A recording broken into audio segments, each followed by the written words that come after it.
This is Warren Vanderhill with the Center for Middletown Studies project on Muncie's service communities. And today I'm speaking with Carol Johnson, who is the Executive Director of United Daycare. The date is November 8th, 2018. And I want to begin by thanking you for your willingness to participate in our research project. And I'd like to have you begin by using what I call the Wayback Machine and go back someplace into the recesses of your past and tell me some about you, where you're from. Take me up to the point where you decide you're going to accept a position with United Daycare. Okay. Well, I'm a local person who was born right here in Muncie, graduated from Ball State. I did some substitute teaching. I'm from the old school when Ball State was on quarters and not semesters. Right. So I graduated the end of November. So I did more substitute teaching instead of a full-time job. And then I worked for the YWCA. I was a program director. And the YW had a lot of innovative programs. And at that time, there was no Head Start in Delaware County. So they started kindergarten readiness classes, both at the YW, in the Whiteley community, Industry, and Morningside. And that was really my first introduction to early childhood because I ran all those programs. Eventually they went away because Head Start moved in.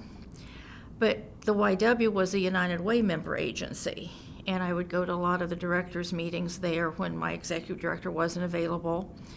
And we had a cooperative program with United Daycare Center. So when a position opened at United Daycare, I applied for that position, and that's where I've been ever since. Okay. So how many years have you been at United Daycare? 31.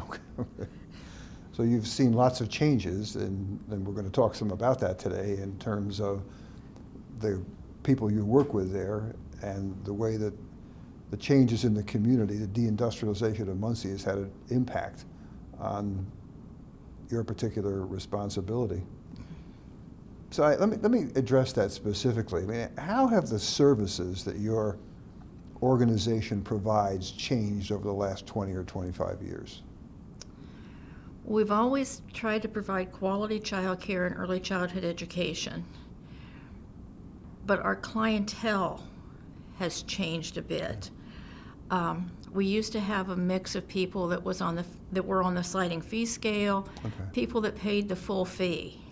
It's very seldom now that we get a person that pays the full fee. And we used to have funding that would assist people that had incomes up to 190% of poverty. Okay. But the state has chosen to cut back on that. So people can't get assistance with vouchers for child care unless they're below 137% of poverty. Okay. So there's a whole group of people that have incomes that put them above the poverty line, above 137% of poverty, but they're not self-sufficient. Okay. And the requirements on child care has made it much more expensive to run a quality program when you need degreed teachers and the materials you need, and people just can't afford it. So there's a big gap in people that can pay the full cost of child care and those that can receive assistance for quality care. Okay. Well, you know, it's funny because I was looking at the website of Open Door, since I'm going to be speaking with the director of Open Door tomorrow. And it's the first time I'd seen one of these sliding scales. I mean, so when you talk about 130% of poverty right now, what is that in dollars? In dollars, if you have a single parent with one child, so a two-parent family, that parent has to be making less than $8 an hour to be at the poverty level. Oh, okay. So the poverty level changes with the number of people in the family. A family of 3, it would be different, a family of 4. But a single mother with a child, if she's making over $9 an hour, she's not going to qualify for assistance with child care. Okay. And right now, the market rate in Delaware County for an accredited daycare center is $280 a week. And you can't make $9 an hour and pay for your baby to be in a quality program. Well, I don't really want to beat up on this too much, but someone then who comes to you with a child that they would like to have in United Daycare, what kind of evidence must they present to say to you, okay, here's what my income is? Well, are you the one that has to see the evidence, or does that go someplace else? Well, both. Okay. Because if a person comes to us, Right. they come in and they want childcare, Right. and we're going to ask about their financial situation. If they're going to go on our sliding fee scale or our CCDF funding, then we have to have 30 days worth of check stubs. What's CCDF? Child Care Development Fund. Okay. Those are the vouchers that pay for child care. It's Okay. a federal program Yeah. administered through the state agency. Okay. But we look at the check stubs. Oh. Even if if we're going to send them on to the intake agent for the voucher program, we at least look at the check stubs to see if they qualify. Okay. And then we would talk to the parent. We would suggest that they get on the waiting list if they qualify. If we have an opening on our funding, we will do that. If not, we show them the sliding fee scale that United Way makes possible. Okay. And there are a lot of people who would qualify for a voucher or our contract voucher. There just aren't any openings. So some people start out on the sliding fee scale that United Way makes possible. Then when there's an opening on other funding, we can get them switched over.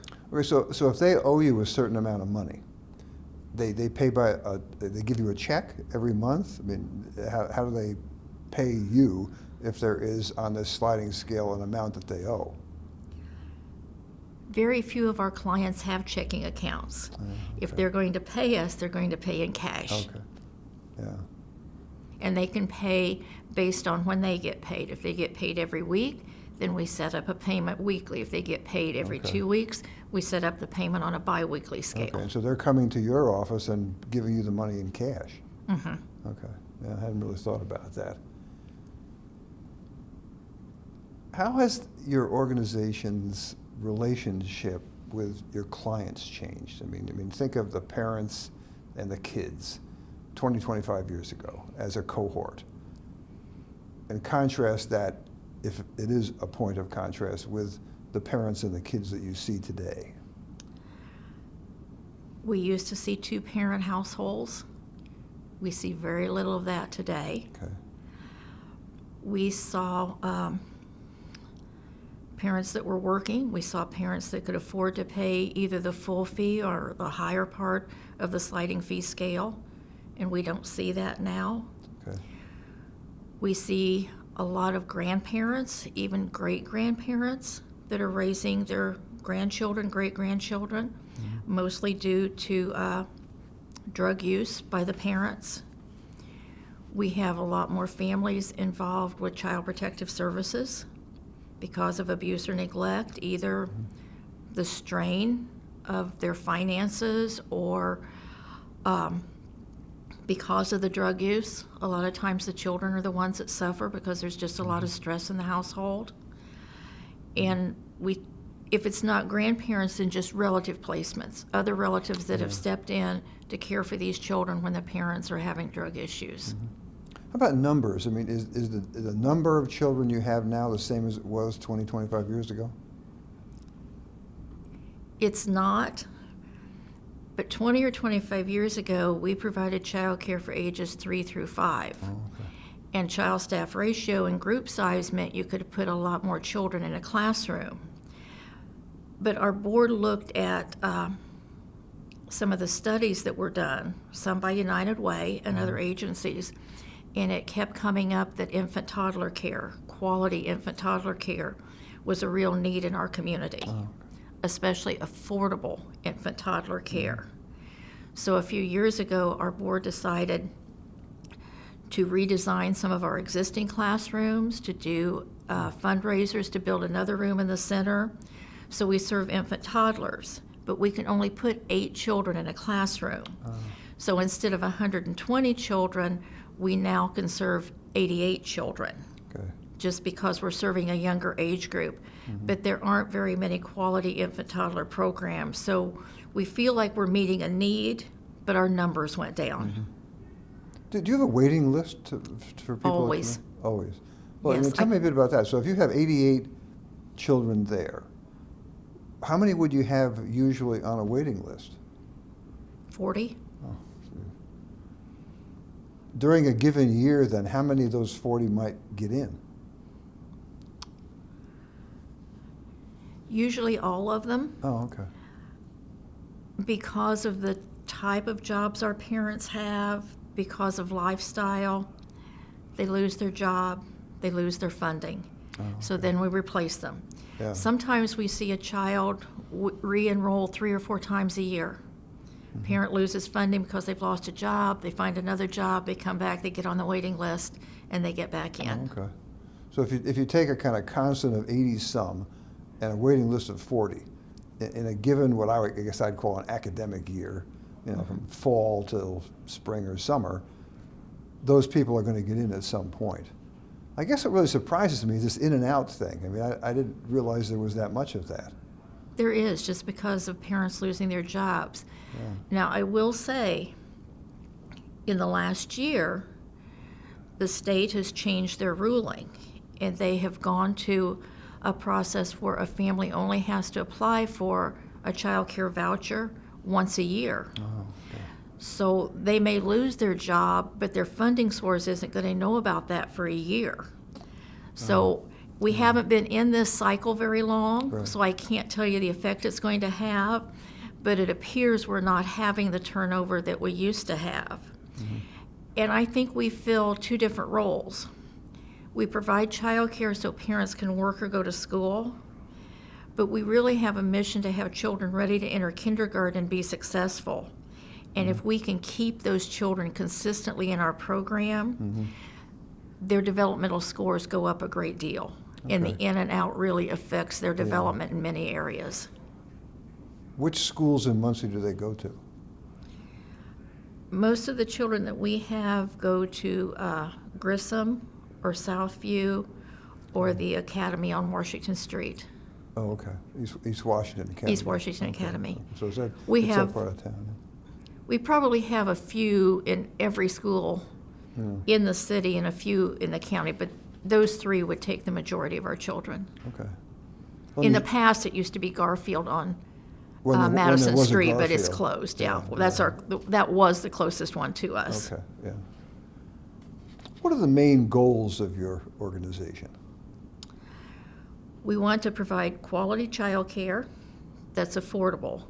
So to be quality, we have maintained a national accreditation. To be affordable, we have one of only 8 contracts in the entire state for a voucher program. There's only 8 of them, and Delaware County is very fortunate because both United and Huffer Memorial Children's Center have those contracts. There used to be 120, and the state has backed off as they have looked for quality programs where they can put their money. So we're very happy to have that. One of our goals is to help every child reach his or her full potential and be ready to enter kindergarten. Okay. And that can start with that 6-week-old baby. They need to be read to, they need to be stimulated, they need to be talked to, they need to have tummy time. A lot of times we think of kindergarten readiness as, oh, I've got to get my 4-year-old in a program so they'll be ready for kindergarten. Right. But you really need to start with that infant. Okay. So that's our goal. And our teachers do the written lesson plans, and we follow Indiana Department of Education's foundations. In the past, the foundations dealt with kindergarten through 12th grade, and the Department of Education said, this is where we want the children to be at this level. They've now expanded that, birth up to kindergarten. And so when we do our evaluations of the children, we look at those standards and where should this child be at age 6 months, at age 2 years, at 5, and progressively it goes to this is what they need to be able to do to go to kindergarten and be successful.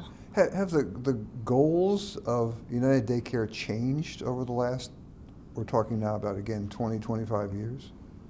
If we'd had this conversation 25 years ago, would it be the same conversation?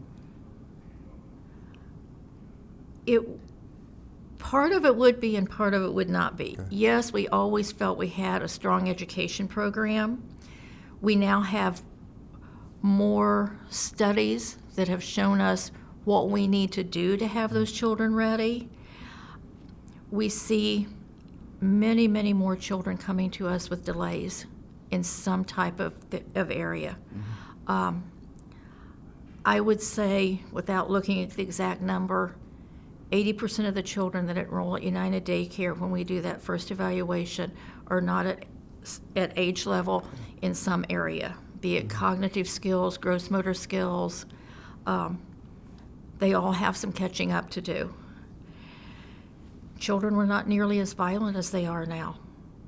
They live in a different world now where fighting's the way to get what you want. They see things on television, they see things in their homes. It would have been rare for us to have had a child 25 years ago involved with Child Protective Services. Okay.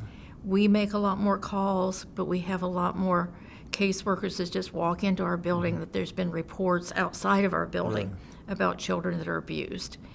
And we have a lot more parents that walk into our building under the influence of alcohol, under the influence of drugs, and we wouldn't have been seeing that before.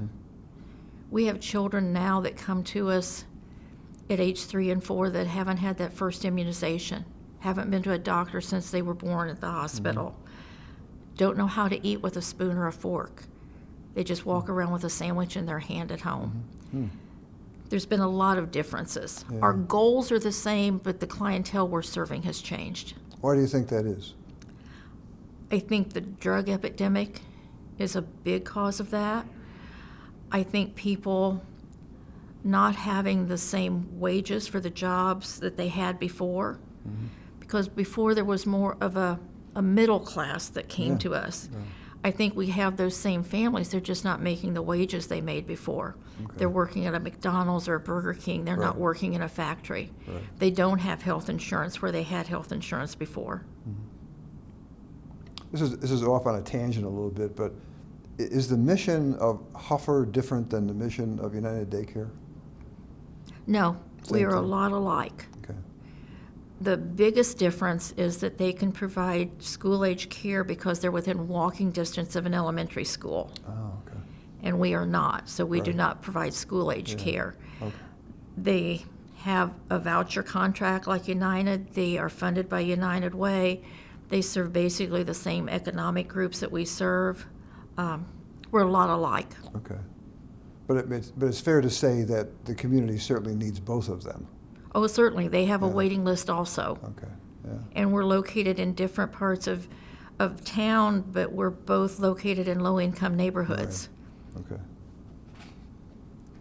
What do you think are you've touched on this a little bit, but I want to ask it more specifically. What do you think are the root causes of what has brought about these changes in the kids that come to you? I mean, you mentioned, our theme, of course, is deindustrialization, that Muncie's gone from a place where there at one time, and it wasn't that long ago, there was an abundance of middle-class UAW sorts of jobs. Yes. Where they were union jobs, where the way I always put it is you could graduate from Southside High School and 2 weeks later you're on the line at Warner Gear or Muncie Chevrolet and you were making a good middle-class income with really first-rate fringe benefits. And all that's gone. I mean, it's not like half of it's gone, it's all gone. It's all gone. And that I assume that has to have had some effect on the kind of children that come to you. It certainly has. I think a lot of the families that we serve now would have been in that group that would have gotten good factory jobs and would have had insurance. They would have bought houses. They wouldn't be living in rental houses. They wouldn't be moving every 2 or 3 weeks. They would have health insurance and their children would have immunizations. I think there's a tremendous difference. And they're the same families, they just don't have the same opportunities. Okay. What problems have you had in finding qualified staff or people with the kind of expertise that you want to have at United Daycare? It's a huge problem for daycare. Again, is it something that's changed over the past several years? Or have you always had It that has kind of changed because our standards have changed. Okay. 25 years ago, it would have been very rare to have found any daycare, including an accredited daycare, that had anyone beyond a high school degree, maybe an associate degree. We're now accredited. The goal is to have all the head teachers have bachelor's degrees. All of the assistant teachers have at least a CDA, which is a child development associate. We do hire people with just high school diplomas, but it says right on the contract, you have to be enrolled in school in a CDA or a different type of program in early childhood within 6 months, or you're let go. So our standards have changed. Yeah. CDA is Ivy Tech? CDA can be achieved several different ways, and actually Ivy Tech's no longer offering the CDA program. They offer an associate degree program, but not the Child Development Associate. You can get that online. Huffer CCR&R, Child Care Resource and Referral, in the past has offered a program, but they're not going to offer it after the end of December. One good thing that's really happened in child care is at the Career Center, because the girls and sometimes some of the boys that are enrolled in that program can actually come out with a CDA, a Child Development Associate. So when they graduate, they have that CDA, and any daycare in town would be happy to hire them right out of high school with that. So that's been a really good thing that's happened. But it's still very difficult, especially when Child Care Resource and Referral stops offering the program. It'll have to either be online or they'll just have to go to Ivy Tech for an associate degree. Okay. How many people do you have on your staff? 25. All right. So if you post a job opening, how many applicants would you get normally? We would probably get 15 applicants, but that's different than quality applicants. Yeah, oh, I understand, yeah. And it's not just the educational degree. The state has imposed more standards, which I think are very good to protect children. But if someone comes to us and wants a job, they have to pass a 5-panel drug screen. And almost every round when we do hiring, we have people that apply, and the drug screen comes back that they have failed it. They have to have an FBI fingerprint criminal history check now. It used to just be a state one, but now that it's gone federal, there are a lot more people that are not passing that.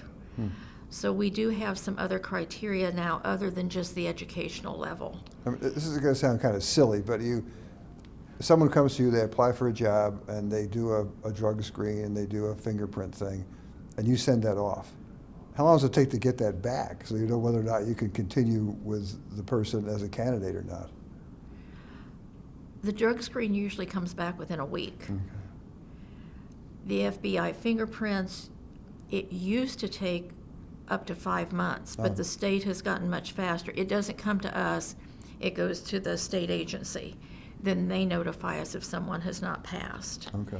And in the past, when we did the state police check, local governments are not required to report to the state police. And this is why the state agency changed the requirement, because they were finding felons that were in child care, but they weren't on the state police database. They might be in jail in Madison County or Delaware County, but they're not required to report that. So this is much more intense, much more reliable. And children, or people who abuse children, if they were across state lines, we would never know that. So I'm really happy they instituted this. I mean, I'm kind of taken back by that. I can't imagine somebody applying for a job with you knowing that he or she was not going to be able to pass either a fingerprint check or a drug test. Why would they apply? And even after they apply, we do the interview, we talk about the requirements, they come in. You have to know when you go for the drug screen, you're going to fail. Now, some of them will come back and say, well, my friend told me if I drank this, it wouldn't show up. It didn't work. It did show up. And they'll say the same thing. Well, I thought it'd been long enough ago that wouldn't show up on the police report.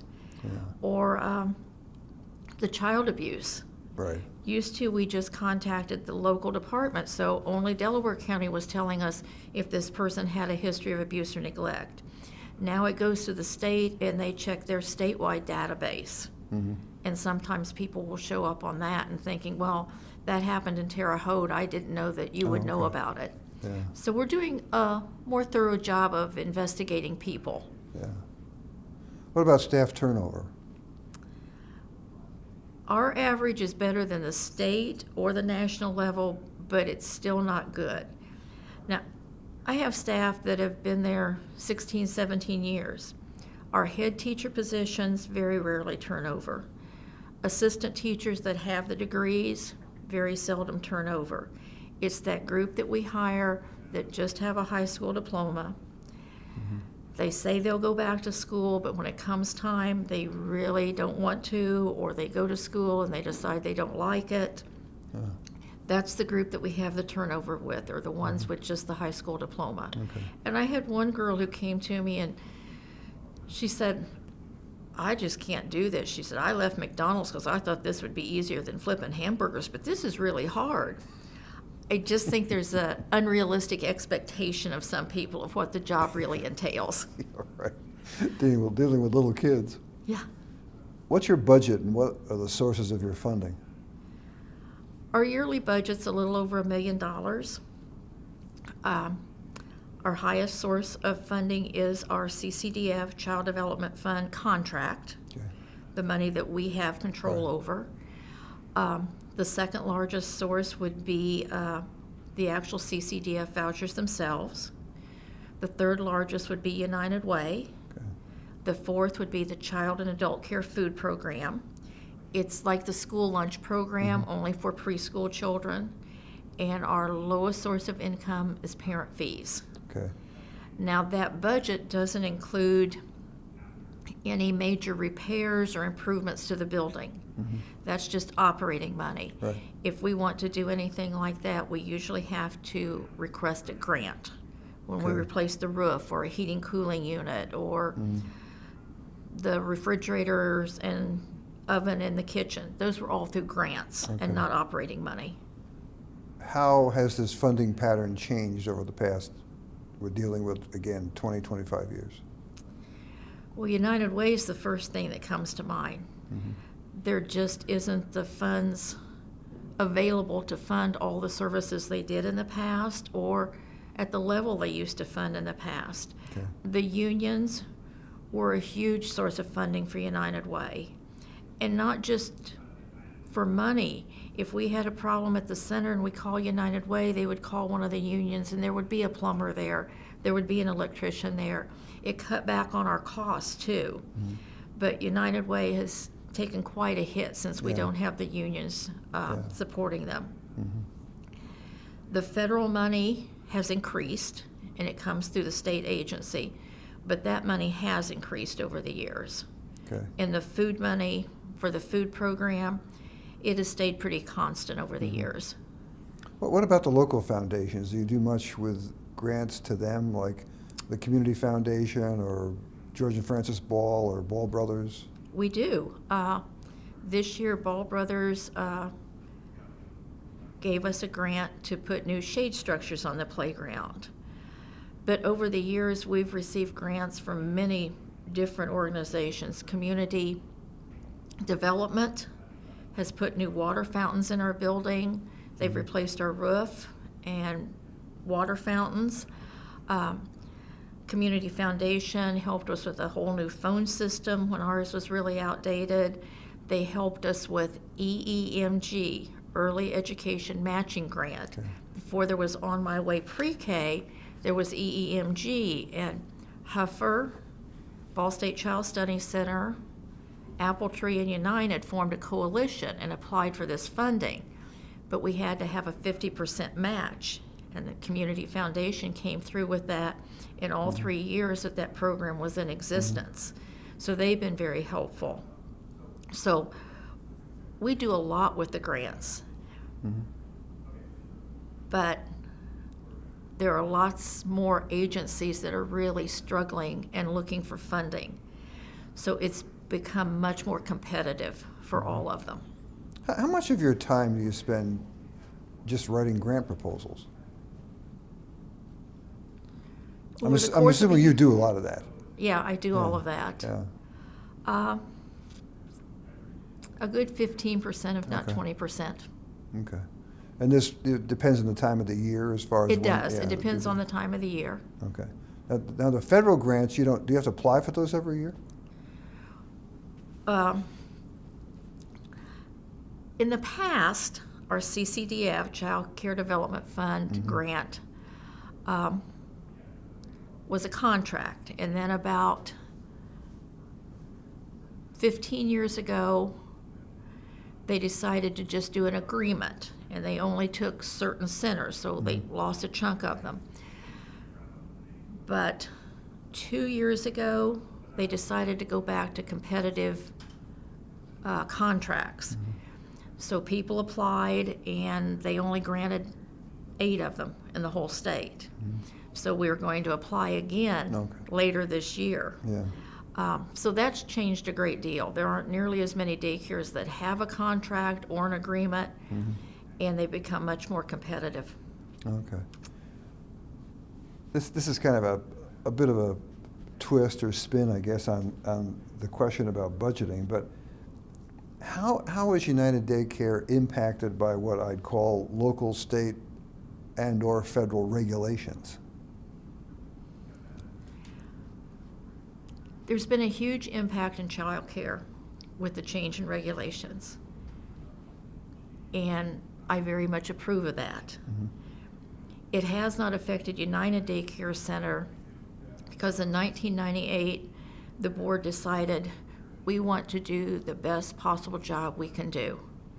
So let's look at national accreditation, the highest standards in the country, and let's see if we can become accredited and maintain that. And we have.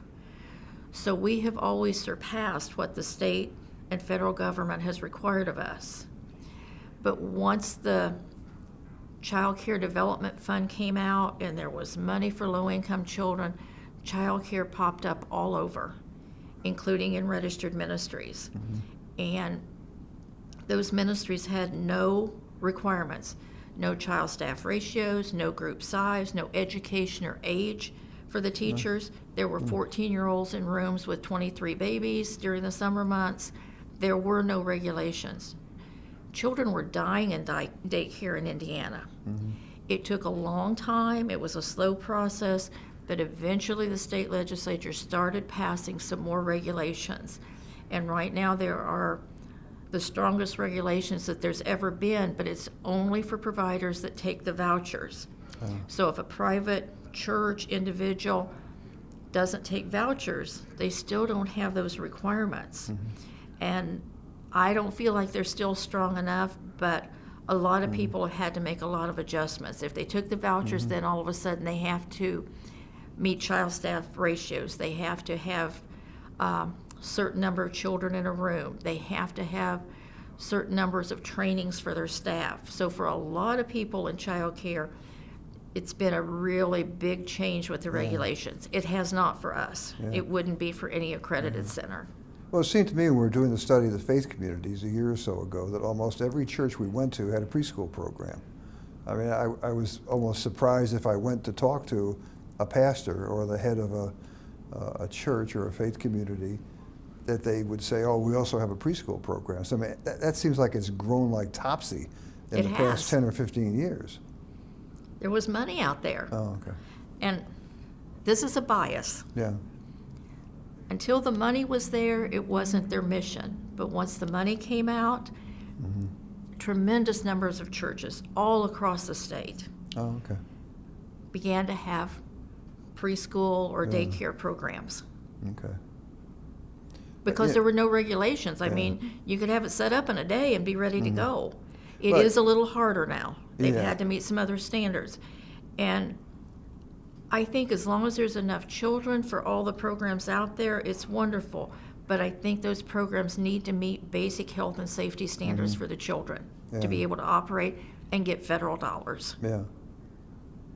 Well, you know, sort of taking that a bit further, does United Daycare have any relationships with faith communities in Muncie? I mean, do you have any kind of associations with any of these churches? We do, as long as they want to run a quality program. When Kids Corner used to be in the basement of their church, they wanted to get licensed.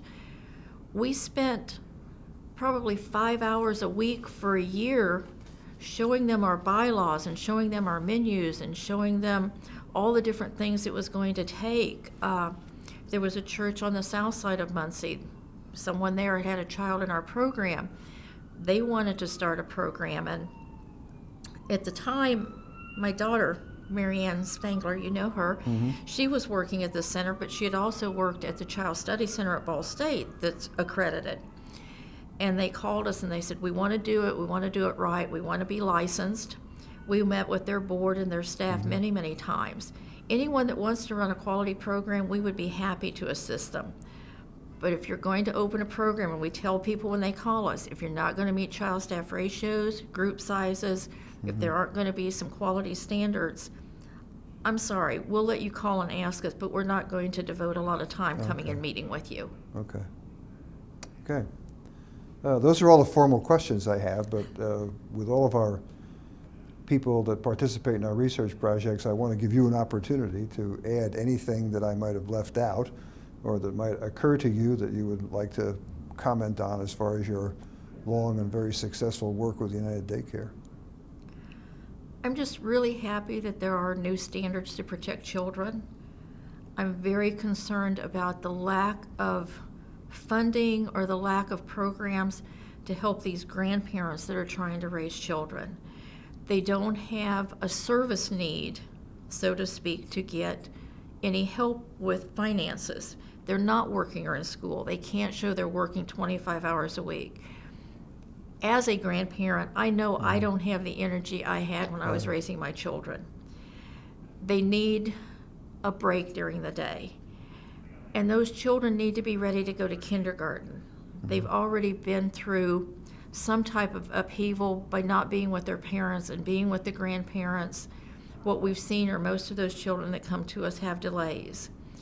When the state of Indiana had the EEMG program I mentioned before, Early Education Matching Grant, there was a financial requirement. People had to be below a certain poverty level, but there wasn't the requirement to be working or in school. So when the state of Indiana decided, hey, we're really behind a lot of states, we need to be supporting preschool, instead of taking it out of Indiana's budget, they dipped into those CCDF funds, Child Care Development Funds, which have a work and school requirement to them. So even though the On My Way Pre-K program is a wonderful program, it eliminated all those grandparents, all those relative placements, all those referrals from Child Protective Services, because there's not a work or school service need there. So there's a whole population there of children that could use quality programs, and there is no funding for them. And I really like the EMG program over the On My Way, just for that reason. I think we hit a population that's not served. Well, that's a good point, because I think one of the things I take away from what you've talked about today is that there are a large number of children that are not being served by the kind of program that United Daycare offers. So I mean, so you could use more. Yes, we need more quality programs. Yeah. And more funding to support them. Huffer and United have a contract, but when you think that's only 2 out of 8 in the state, not just in Delaware County, but all over, there are a lot more children that could use that. Yeah. And in the past, the funding program allowed families to receive assistance up to 190% of poverty. They had a copay, and it graduated with the income. So they were still paying part of the cost. But one year, this big announcement came out in the Indianapolis paper. State has eliminated the waiting list for child care funding. And that's when they took it down to 137% of poverty. Everyone on the waiting list above 137, they threw them out. Right. So they didn't serve those children. They just lowered the level where a person would qualify. So all of a sudden, all those people either paid the full fee, went to some place that wasn't quality that they could afford, or did whatever with their children. We've had horror stories. We had a mother who lost her funding, and it was the middle of the winter, and all of a sudden, Mitt's bus pulls up in front of the daycare, and this little guy gets out. It is bitter cold out, no coat, 4 years old, and bus driver found him on a corner, and all he could say was, I go to United Daycare. Mom was leaving him home alone, and he wandered out of the house. She needed to go to work. She needed to support her family. She lost her funding for child care. If it hadn't been for the bus driver, he probably would have frozen on that corner. But once she lost it, she had to go back on the waiting list, and she felt like she had no choice. So yes, there are children out there Yeah. that need help, Yeah. both so the parents can work and go to school, or just so they can be in a program so that they are ready to go to kindergarten and be successful. Yeah. Well, thank you very much for spending some time with us and helping us with our research project. Thank you very much for having me.